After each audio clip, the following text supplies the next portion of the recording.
Welcome to the Gabe Gallucci Golf Show. What's going on, everybody? Welcome back to another episode of the Gabe Gallucci Golf Show, brought to you by Phantom Golf, the soon-to-be number one golf shoe in all of golf worldwide. You know this is the best golf shoe of all time, soon to be the GOAT of golf shoes.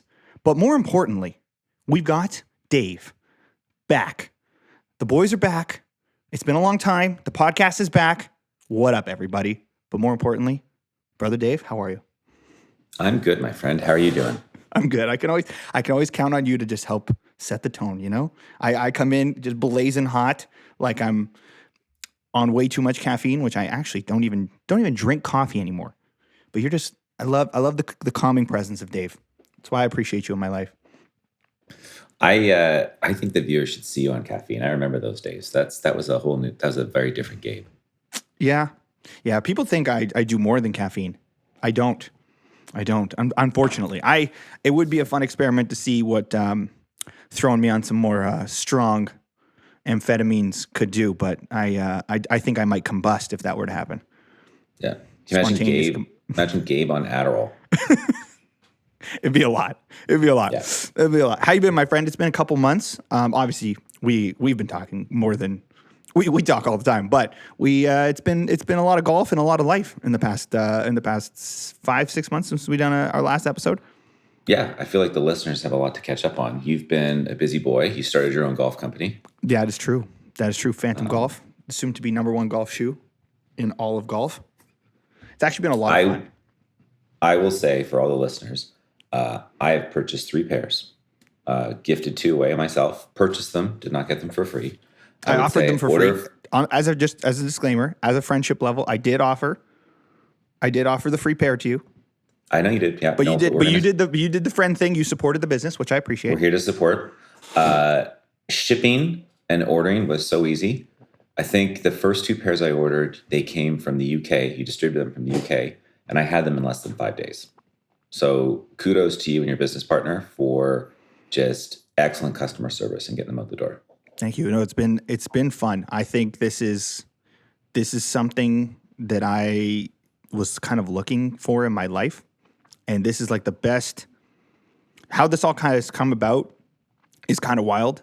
Through making content about being dissatisfied about golf shoes, led me to creating my own golf shoe, and we're now in the process of rolling out this company, and it's been really, really cool.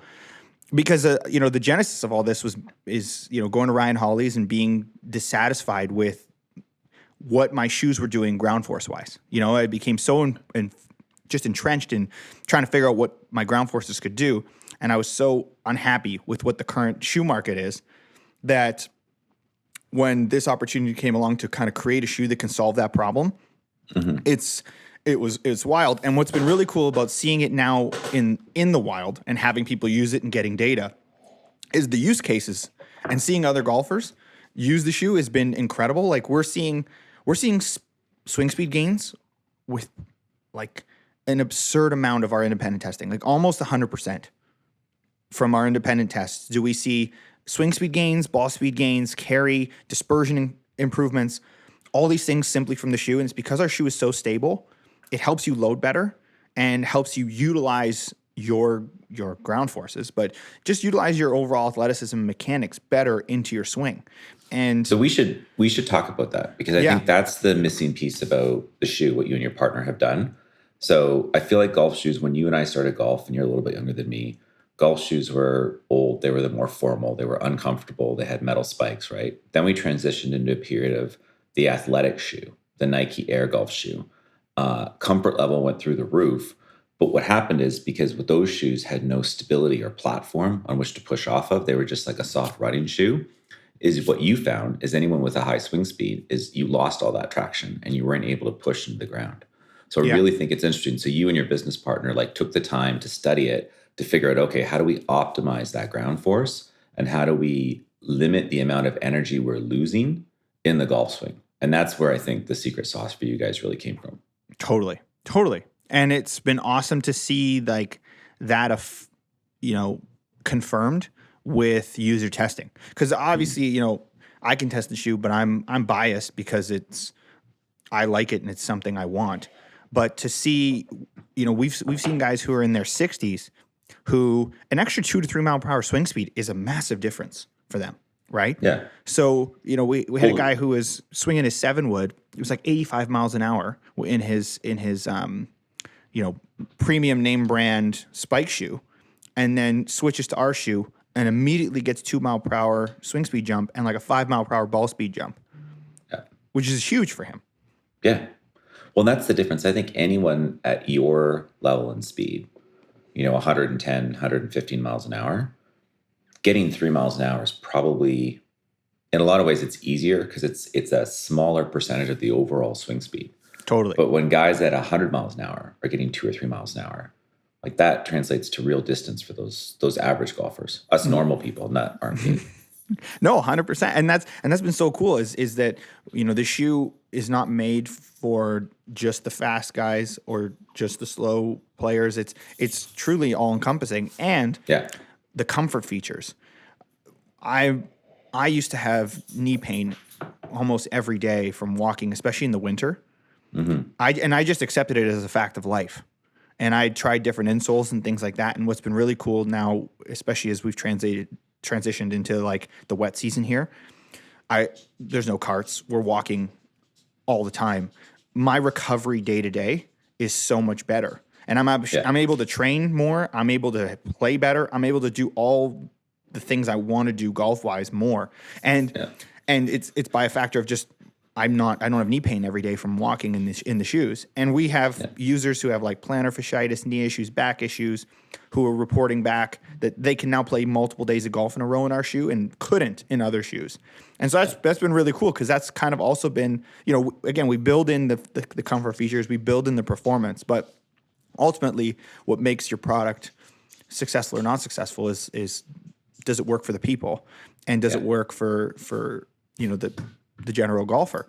And it's been awesome to see just so many user stories of how it's been transformational, even score-wise. We had someone I know who is a great golfer. He's a good friend of mine.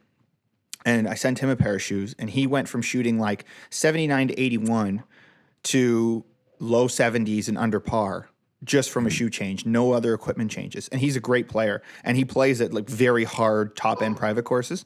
So the handicap jump was massive because of the slope ratings that and so he ended up like a plus handicap on the season just from switching the shoes, because again, he's not losing those couple shots he may have been losing from blowing a tire, or his back foot is not staying grounded, or he's probably getting a little more pop off the driver, his dispersion's better. These are all the things that I wanted out of a shoe, and I wasn't sure if it was possible. And so it's been really, really cool to start something that is pushing that, and the response has been cool. We had My Golf Spy do a little write-up on us, and they said, if stability is what you seek, the Phantom Form 1, I'm paraphrasing, but if you want a stable shoe, this is what it is. And we've got another couple cool publications coming up, and we are also, for retail-wise, we've got some really cool retail partners coming out for 2025 to kind of help make the shoe even, to just expand our reach, because we're also finding, it's great to have a shoe you can order online, but truly testing it for yourself and seeing it in person makes a big difference. And so we've got some indoor fitting facilities, as well as we actually have the #1 private course in Canada carrying the shoe next season. So it's been awesome, and I think it's been kind of transformative for me in my golf journey to also have this other piece that is golf related to work on in the midst of still trying to become a great golfer, which we're still grinding like an absolute psycho on the swing. Definitely. Yeah. I would say the one thing I would say about the last thing about the shoe, I would say, is that anyone that follows you on Instagram, if you don't follow Gabe, follow him now. He'll post on there where he's doing the demo days for the shoe. Get out and try it. Get it on your feet. You'll be impressed once you do. Yeah. No, it's been awesome. But we know what else is awesome, Dave? I went on my first golf trip ever. Went to Florida, which I'm going to preface this right now. Everyone who talked about Bermuda grass being difficult, what planet are you on? That's my hot take for the day. I think Bermuda grass is the most overrated scare tactic from all you golfers down there. Come golf in the Pacific Northwest. Come golf in the Pacific Northwest in the soft season, okay? When it's been raining, tell me that it's easier to chip, like it's so much harder to chip in the Pacific Northwest than it is to chip off Bermuda. So I have a theory about this, though, Gabe. Okay. So you and I grew up in Toronto. Yes. I've lived in the States now for a while, but we both grew up in Toronto. I think the difference from playing in the GTA, where we grew up, and going to Florida, because I've been to Stream Song and that, agreed. Like, this is not hard. But having lived in California for a decade before now living in Washington State, if you're playing in California and you're playing San Diego, Los Angeles, San Francisco, and you're playing those courses with that grass, and then all of a sudden you get transported to Florida, I get it, because it's completely different. And now you're chunking wedges and getting stuck. I just think you and I have the benefit of growing up on the East Coast in the GTA. So for us, it was just, I don't know about you, playing in Florida felt like going back home. Yeah, the ball sits up in the fairway. So you're like, oh my gosh, it's so easy. The rough doesn't get that wild because of it's almost like a weed. Yeah. And then, I don't know, chipping wise, the greens are very receptive. So we were at PGA National, which was awesome. Great experience. But I was, part of me was like, what is everybody talking about? Bermuda's not that hard. Like, come to the Pacific Northwest either before April or after September 20th. And I would love to see you chip around our greens. Even right now. Actually, even better. Come right now. Okay? Come in November when it's been raining and it's soft. And if you don't hit ball first, you're so done. So there you go, folks. You've heard it. Gabe has a spare bedroom. Everyone come out to BC right now. He's hosting you. No charge. That's my hot take. I think Bermuda grass is massively overrated. But I guess it's location dependent, I guess. But, if you're in California and you're complaining, like, come on, relax. You live in California. Yeah. Anyway, that's my hot take. But golf trips, big fan. Can't believe I waited this long to go on one. Went with my brother and my dad. It was awesome. My dad, I think, has finally caught the golf bug as a result. Nice. He was not a golfer. Never has been a golfer our whole life. My brother and I are obsessed with golf.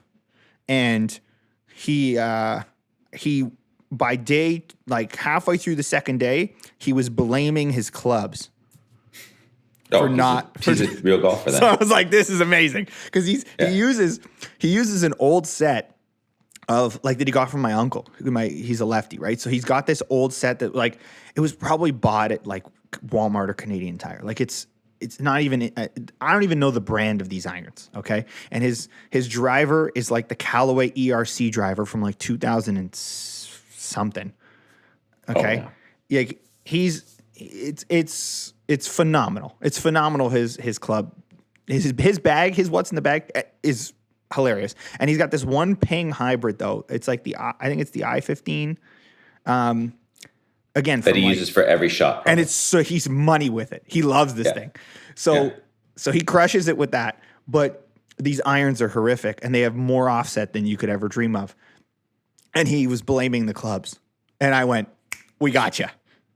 So I hope you took him to PGA Superstore and loaded him up. We did go to, actually, went to PGA Superstore for the first time. And it's basically Golf Town. I got to give Golf Town credit. Golf Town does a good job. It's basically the same thing. Because in Canada, we only have one golf retailer, right? Whereas you guys have like Golf Galaxy and you've got PGA Superstore. And I think even Dick's does a pretty good job with their golf section, right? Dick's does a decent job. And then here, if you're in the Washington area, Pro Golf does a really good job. Right. Yeah, like we don't have a lot of like other retailers. Yeah. So, but it's cool. PGA Superstore was dope. It was fun going in there and test, and they have a lot of putter selection. That's the one thing I did like is like the different amount of putters available. Like Golf Town's pretty good up here, but they had like the arm lock TaylorMade putters. They had the arm lock, the standard, broomstick of Oh, everything. don't basically. worry. You and I are going to talk about putters on this podcast after the shit that you gave me about putters. Yeah. Whatever. Hey, whatever. We'll get into it. But it was great. West Palm, love it. Definitely need to do more golf trips in the future. And Florida grass is massively overrated. That's my hot take. Nice. Yeah, that's my hot take. Better yet, this transitions into how did you play and what's going on with the swing? Because I feel like there's been quite the roller coaster the last 5 months. Yeah. No, it's so for those of you that weren't aware or maybe are aware, back in April, May, I did basically a teardown of the swing, and we've been rebuilding it from the studs. And I would say the lights really turned on about a month and a bit ago. I would say the light switch went like, oh snap, this is where we need to be. And for those of you that have been following my journey up to this point, it's been this is the now beginning of off season number 5. So I've spent every winter, this is my 5th winter, practicing like an absolute psycho to try and be as best as I can at golf to hopefully play in some pro golf tournaments. And I think it's worth noting, though, before you get too far down the swing changes, let's talk about what prompted them. Because we were here on this podcast last February, and you'd had some success. You T1 just basically missed winning a tournament, right? But you were saying to me privately that you didn't have the consistency you felt to be able to play real tournament golf, which prompted, is this the second time you've torn down your swing or the third? Yeah. So where, and this is kind of the thing, like and for those of you that followed along, thank you. What kind of would happen is I would hit these like scoring bubbles. It was always like these, it was these waves where I would be able to put together a score, but it was like, it was almost like it wasn't legitimate in terms of a complete game. It's the best way I can explain it. I felt like I was, and maybe this is me in hindsight now being like, I was kind of fooling myself. I was getting away with some things and it wasn't a complete game. So last year at this time, or last year in February when I was like playing really well, I was slapping it around and I was getting away with it, but it was like very much on the verge of like being horrific. And then it did. So because there were fundamental flaws in my game, and this is kind of where it all bubbles to, is for the past 3 years up until May, I had undiagnosed fundamental flaws that I wasn't aware of. And it basically was like structure and connection and how my hips were moving. And then some rotational things. I was getting way too open. And so the combination of those things, specifically even the structure and connection piece, right? I was very narrow. And even when I was kind of wide, like my arms would break, like there was, and I, at the top of my swing, there'd be a ton of separation between like my trap and my lat. And it was just, there was a lot of issues with the engine that I didn't know.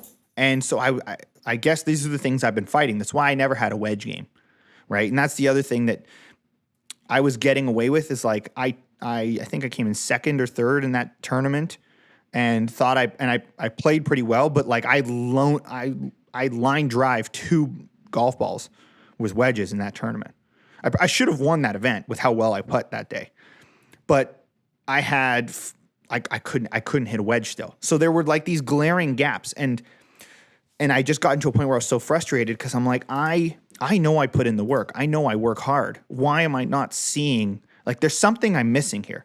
And so then Ryan Hawley and I got in together and we basically started from scratch to like very basic, very simple. And it was very simple fixes. Like it's literally like structure and connection, some basic leg work and how I pivot, some basic hip stuff, and then stopping myself from being so open, like just firing my whole body open and kind of staying a little more square through impact. And coupling that with working with my trainer, Matt, who has done a world of a difference to me physically. And I think that's another huge piece to all this, is that like I wasn't aware of how behind the eight ball I was physically still, despite all the working out and stuff I had been doing, and having Matt in my corner to really do a huge 180 on me physically has been awesome, because I feel so good. And I think it's worth noting, it's not that you were in bad shape. No. It's that you weren't developing the muscles and the firing mechanisms needed for good golf. So, correct. You went to a golf-specific trainer now who's got you on a series of exercises and a routine that's specific around building that torsional strength and the golf muscles that you need to play your best. Correct. Yeah, and that's been massive, because the marriage of Matt and Ryan together, of getting like really good on the workout side and really good on the coaching side, has been the perfect alchemy for me.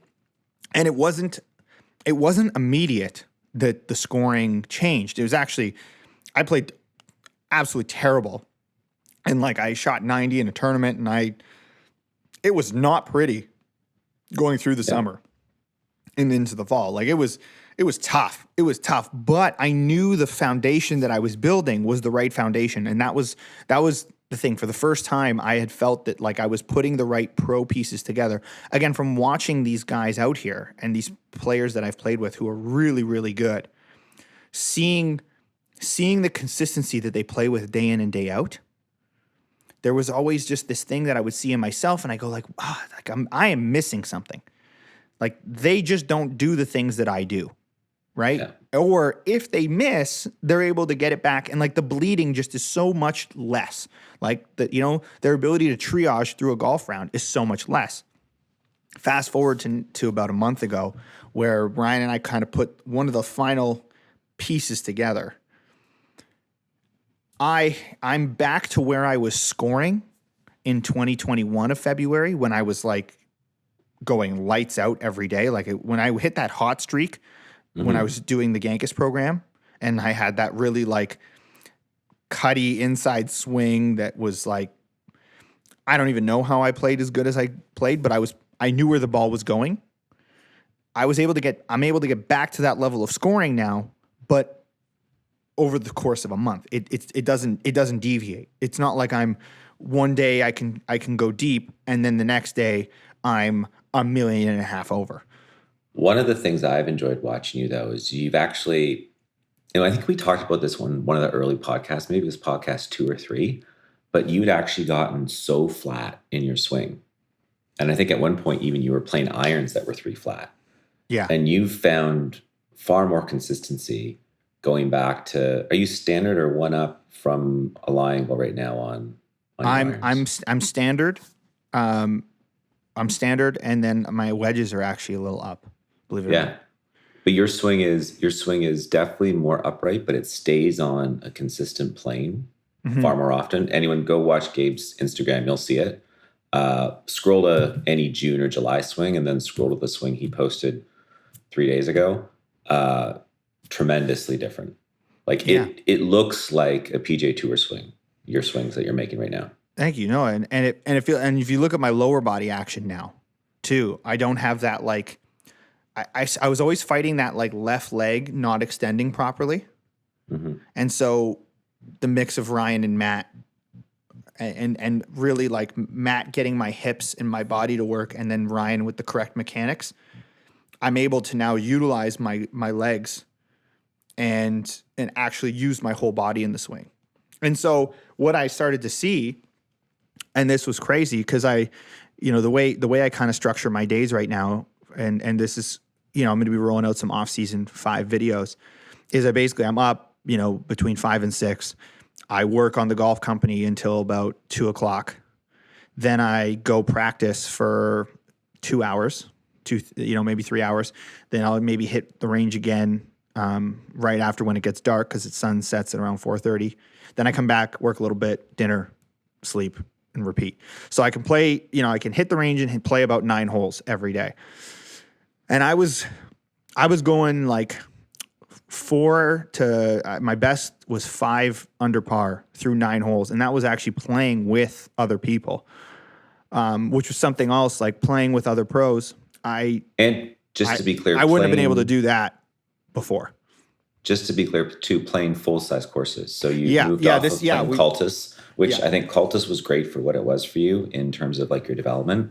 Absolutely. But you need to get on full-size courses. So you're playing par 72, 7,000-yard courses, and you're going 5 under through 9. Yeah, that's been a massive difference as well as being at Chilliwack Golf Club all the time now. And that place has always kind of been tough for me because like if you play well, it's very gettable.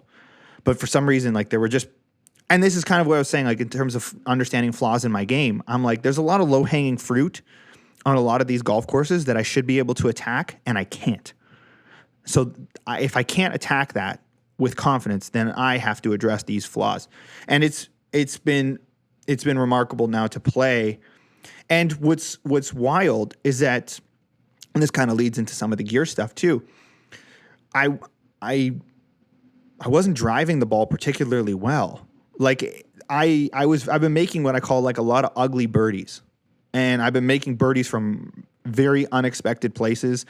I think one of the things that happens, and maybe you guys can relate to this, is like when things aren't going right, it puts a lot of pressure on, like, let's say you come up to a gettable par 5 and you don't hit the perfect tee shot.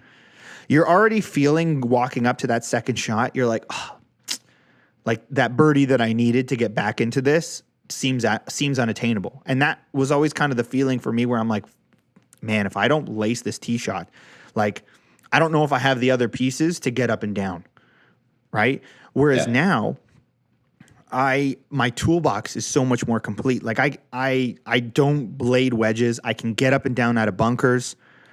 I'm excited to hit wedge shots now because it's becoming a strength and it's becoming like a point of pride in my game.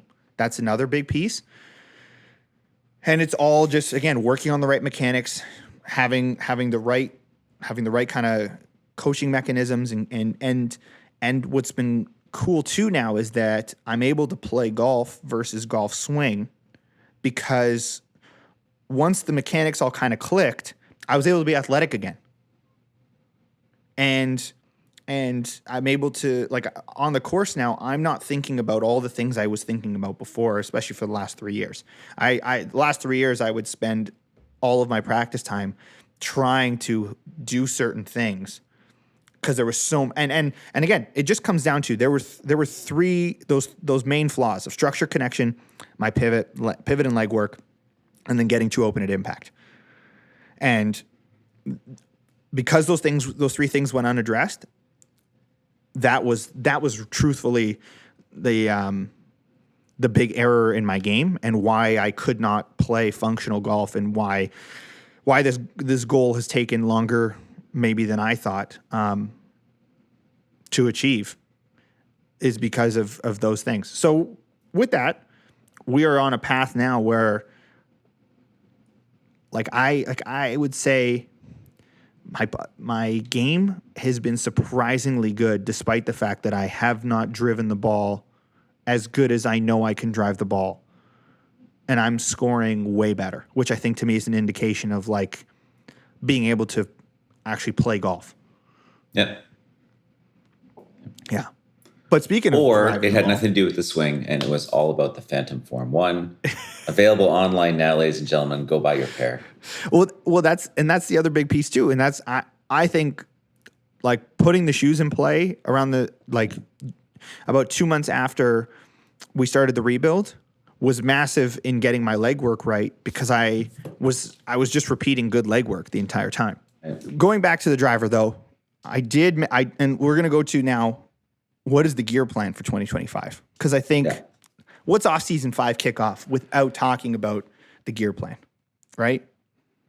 The favorite part of everyone's podcast. The best part. What have you and I changed in our golf bags? Yeah. So listen, we're just going to talk about me today. Okay. Definitely. I got a lot to talk about. So first, we're going to talk about the driver. Hang on. Can I ask a question? Yes, please. Is anything in the golf bag the same as it was when we last filmed 6 months ago? I think I know the answer to this, but I'm not sure. Yeah. A good piece. I would say like half of it. Okay, we got 14 clubs. We're gonna take some notes here. Okay, Let's maybe not half. Oh, okay. Maybe not half, because like the irons, it depends on how you count them. We'll go through it. So driver, I switched drivers, and if you actually had a video go viral, over 1 million views on my video of me testing my buddy's driver at the range. There was something about the Rogue LS Triple Diamond that I've been using. I can only hit this thing left. Now, I play a draw now, basically with everything. However, I do like to be able to hit a cut with the driver. I feel like that is a necessary thing to have in the bag. Could not cut this driver to save my life for some reason. And it just went left and left. And I don't know if it was the weight of it. I don't know if it was the shaft. Something about this driver setup-wise would just put me in a position to go left, whereas nothing else in my bag was doing that. So I had tested the QI10 Max like when I came back from Florida, because they were clearing out the demos at the golf shop, and I just took it out and I was like, hey, can I try this? And I tried the entire QI10 line, and I don't know why, and I don't know why I didn't maybe see this before. The QI10 Max at address looks phenomenal. Mm-hmm. I don't know. I like, you know how the other TaylorMade models have like a teardrop-ish looking shape? Yeah. It's a little funky. The QI10 Max, and I don't know why this didn't clue into me 8 months prior. It looked at address to me unreal. Face angle, everything, boom. So I was trying it and I was crushing this thing. But at the time, I didn't want to spend the money on a new driver, considering like new drivers are coming in 6 weeks from now. Yeah. In like less than a month from now, they're going to be announced, and in 6 weeks, they're going to be on shelves. Listen, I mean, we can't say what they are, but I think everyone's already seen them on My Golf Supply. Posted a bunch of images, right, of the USGA conforming list. So we have an idea what's coming. Right. The issue that was coming into play was that it was influencing my practice and my swing, compensating for this driver. So I'd be curious to find out exactly why I was struggling with this, because it was like I could hit any other driver I tried, I pretty much wasn't having an issue with. But for some reason, with this driver in the way it's set up, or the weight, I don't know, I couldn't get this thing to cut.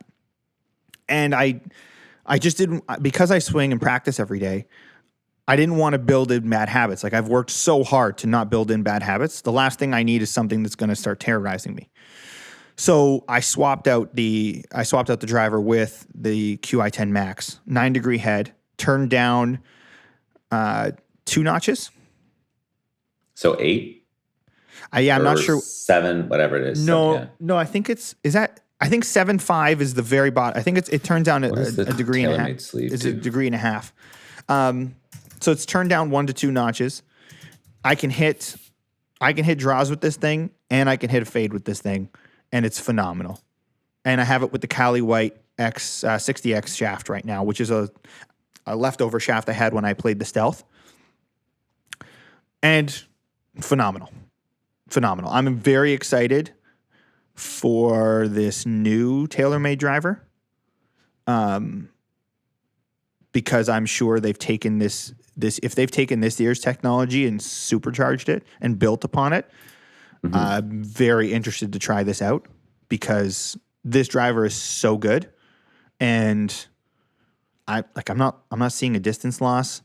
To be honest, I'm somebody who kind of needs a little bit of spin sometimes. So like and that's another piece that changed all this, is like when I played the LS at last year, when I switched to it, part of the reason I switched to it is because my delivery at the time, and this is why when I was trying the TSR last year, didn't work, because of my impact and my kind of lack of efficiency with how I hit it, I was spinning the crap out of it. So the LS was really good because it was stripping the spin off the ball, and I was able to get the same distance with my poor mechanics.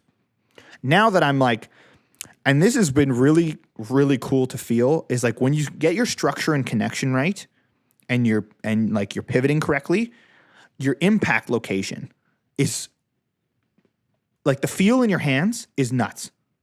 Yeah. It's nuts. I've never hit the center of the face more than I have in the last few months. Even when I'm not hitting it poorly directionally, I'm still hitting the center of the face. which is a wild feeling. Because before it was like, when you just feel in your hands, you're like, that's not the full pop that I'm trying to get here. So anyway, I'm excited to try. And then the other thing for the bag this year, and I think this is going to be my rule. I'm setting a rule for the bag. No brand can occupy more than one position in the bag. That's interesting. So if I have a TaylorMade driver, I don't think I can have anything else TaylorMade in the bag. Really? You can only dominate. TaylorMade fairway woods are But that's what I'm saying. You can only dominate a category. So you can have woods, you can have irons, wedges, and putter, and ball. Okay. So you could have a TaylorMade 3-wood with the driver.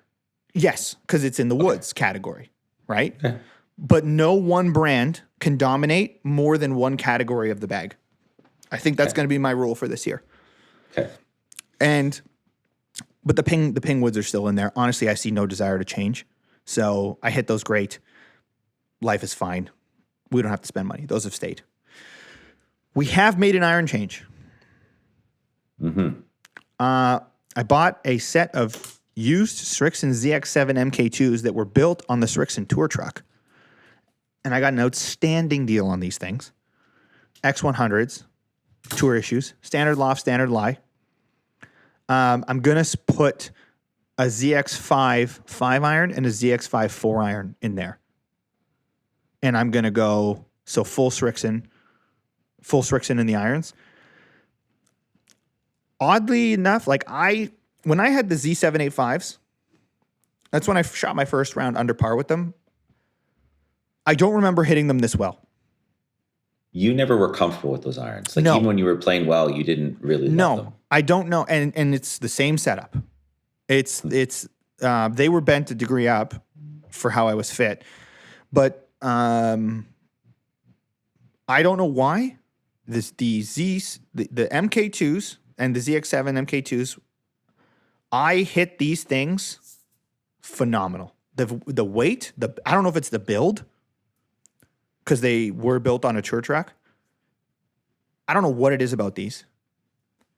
Immediate put in the bag and phenomenal results. The reason why I had to move to these, though, was because I was using Nikes, which had S300 shafts. And part of the reason the reason why I stuck with the Nikes is because they were hard to hit, and I didn't know what I wanted to get or what I needed to get, and I wanted to get through the period of my swing being terrible and forcing myself to have to hit a harder club to find the center of the face and not cheat. Because when I was using the I230s, I was getting away with a lot. Those things cover up a lot of mistakes. Right? I wanted to get my mechanics to a certain point, and so I was forcing myself to play those irons because I knew if I can find the center of the face on this, then everything else will feel infinitely easier. What I liked about the Srixons is just they feel bladey, but they're not. They feel nice and it's a nice forge. They don't feel like they have a ton of tech in them. Like they don't off the face. It doesn't feel like a techie iron. It feels more like a solid forged. I think they are solid forged, but you know what I mean. But it has help. Nice, which I like, and it doesn't feel it doesn't feel flimsy if you don't hit the center either, which is also kind of nice. Like if you are slightly off, you're not going to get totally wrecked on ball speeds or even directional issues, which I really enjoy. So that's there. We're going to go ZX5 in the 5-iron and the 4-iron. I don't know if I need the ZX5 5-iron, but I'm kind of curious. Because why not? Just be more forgiving. Right? And then wedges. Wedges. Do you have a change in the wedges, or wedges? Wedges are the same. But I think I'm going to switch to, and this is slightly your fault. I have an Edel wedge in my 60 degree, which I love, and I don't think I can replace it. So I'm gonna just try the new version of it because I have an old version of this Edel wedge. I don't have the new one that has the weighting in the back. So I'm gonna order the same grind, but just with the new version to see. I'm hoping it works because this has also been the first 60 degree wedge that I've personally found. And I actually bent all my clubs more upright when I was going through the Nikes. And an interesting discovery is I've heard that you're supposed to bend your wedges flat or flatter potentially than your irons. I have seen better results going the opposite way. My wedges are 1 degree more up from my irons. I don't chunk it. I mean, I think that's one of the lessons you and I have learned over the years, though, is like these a lot of golf instructors or equipment companies will speak in absolutes, right? Like your wedges must be flatter than your irons.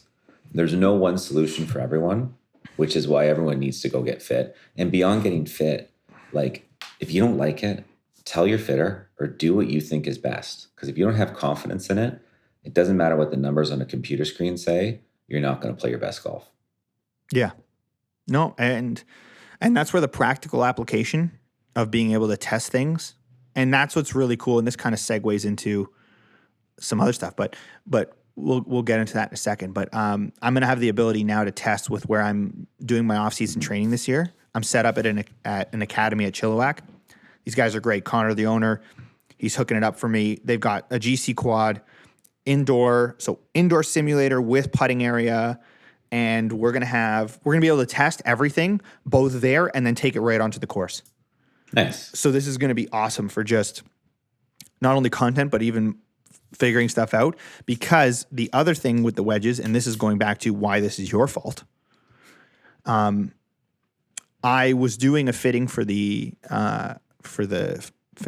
Phantom shoes at a indoor fitting facility, like a indoor golf facility. And they had a TrackMan there, and they have PXG as like their demo clubs, right?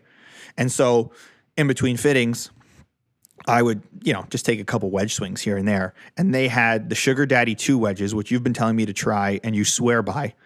Mm-hmm. They had a 56 degree in the Sugar Daddy 2s, and this thing was phenomenal. Absolutely phenomenal. So now I got to fork out the cash to go buy Sugar Daddy 2s, which I'm thinking... Which are, though, on sale right now. They are on sale, but this is your fault.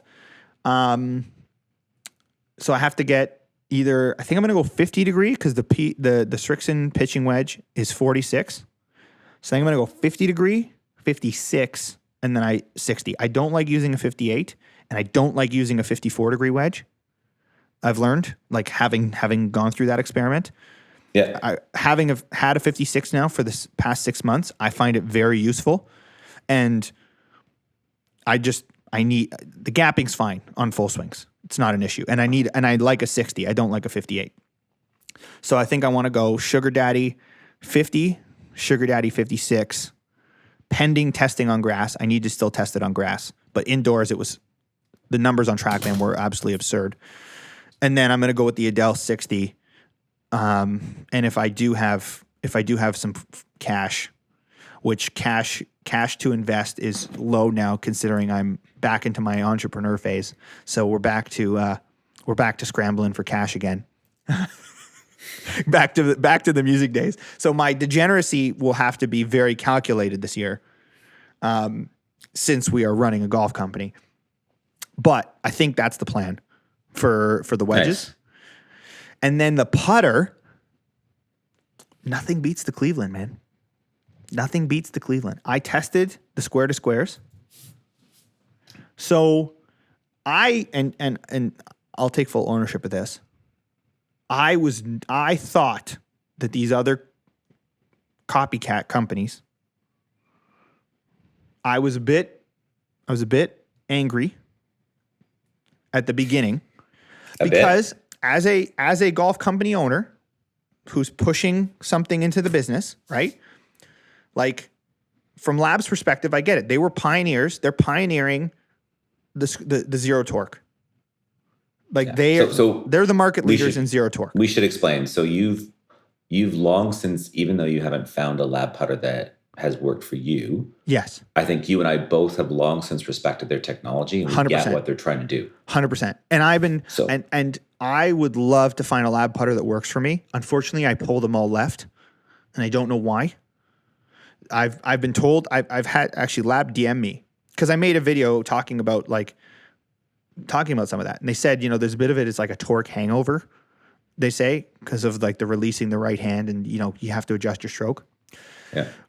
But I would love to go move to a lab putter because I believe in the idea of the technology, and their build standards are better than everyone else.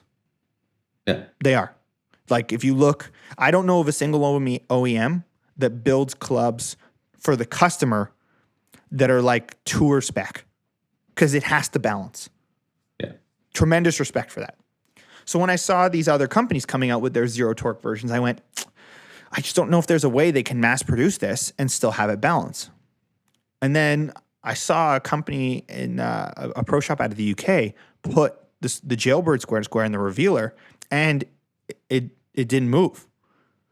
And I went, oh, that's interesting. That's interesting. So I thought I had to test. It's worth the test because from a price point perspective, you know, lab is very expensive, right? And that's been kind of my only holdback with like kind of going all in on a lab putter is I don't want to get fit for something, spend like $750 on it, and it doesn't work for me. Because again, when I'm trying all these stock models, I'm not seeing it work. And when I do my video test, I'm not seeing it work. So I'm just hesitant to fork out that much money to not know, right? So I tested the square to squares. The square to square 7 putter, first putter to beat my putter in a head-to-head putting match. Nice. Any zero torque putter, any other putter I've tried, even the Jailbird, nothing has been able to beat my Cleveland. Okay. But it's not going in the bag because I don't know if zero torque putting is actually going to work for me. Truthfully, because when I get it on the course, I think I need the feel and I think I need the creativity in my hands. And I think for my style of putting, like, because I found this one putter that just works and it's got a ton of torque, I genuinely don't know if that technology works for me as much as I really want it to. That's fair. I really want it to, because I believe that like over the course of 1836, whatever the length of the tournament is, right? Like I believe that you'll lip in 1 or 2 more putts potentially as a result of that technology being better. I just have not found. I've not found the right one. But if you're somebody who uses a 7, or even for you, like because you go back and forth between the Jailbird and the Bat Attack, I think you would. I think you going from like the normal Jailbird to this, I think you would see a benefit. Like I think if you're an existing Jailbird user or if you're an existing 7 user, going from that to this, I think you would immediately pick up a huge benefit. Yeah, I'm eager to try it. The golf stores down here don't have them in stock yet, but as soon as they get them, I'll be there trying them out. Yeah, very cool. And also cool to see like a shape you're familiar with in that format. So that's that. But yeah, off-season 5's in full swing. The new simulator setup is going to be awesome. We're going to have tons of content, you know, and I hope people have seen on my Instagram. Now that my swing is in a good spot, and now that, like, I'm not panicking over the fact that, like, not knowing if I'm going to be able to hit a golf ball, I've been a lot better at making more consistent content on the short form side. Hopefully that carries into YouTube and stuff. But it's a lot easier to make content when you're not absolutely terrible at golf.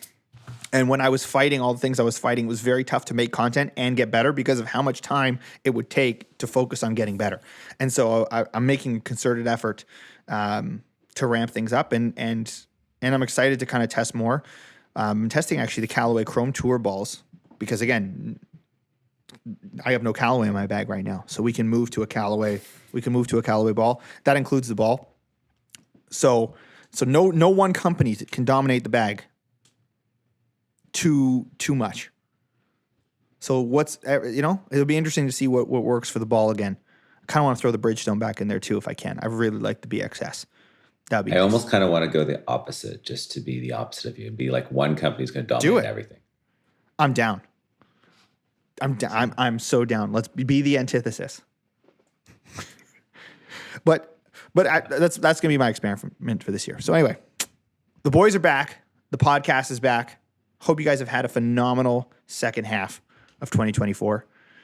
And we're here to bring you back into the loop of our golf degeneracy and golf improvement. And I think we're moving this to we're gonna put this out not on Wednesdays anymore. I think this is gonna go out Mondays now. Start the week hot. Nice. We've got a good lineup. We've got a lot of equipment news to talk about in the coming weeks. We got a couple guests potentially lined up, so yeah, should be good. Awesome, man. Well, much love, Brother Dave. Guys, thank you so much for watching. Please like and subscribe if you haven't already. Also, shout out to our sponsor, Phantom Golf, soon to be number one golf shoe company in the world. And we will catch you on the next one.